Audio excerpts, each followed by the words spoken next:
朝が予報は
広葉樹歯が立たねえかもしんねえね。あ、それ広葉樹なんだ。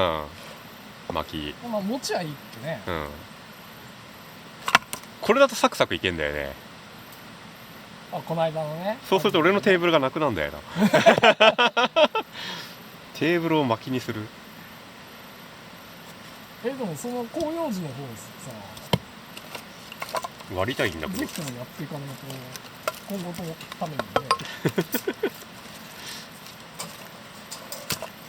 煽るね。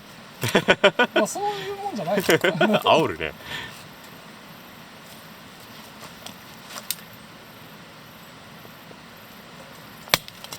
おほら入っちまえばいいんだよね。やっぱね。入ればね。抜かりはね。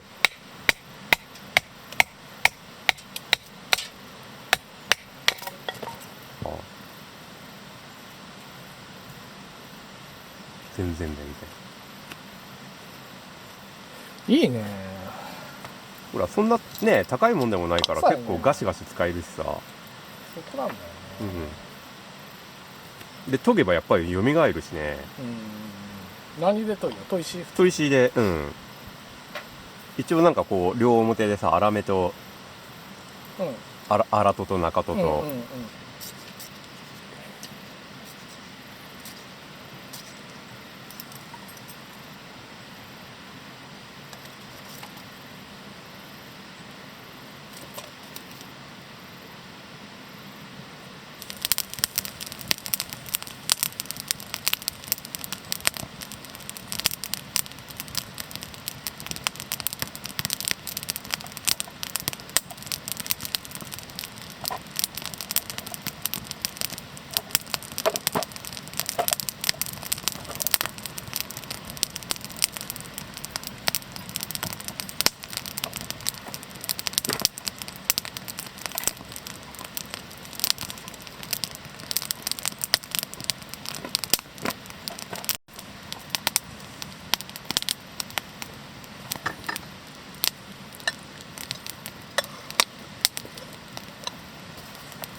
かなかいい感じで撮れた気がするな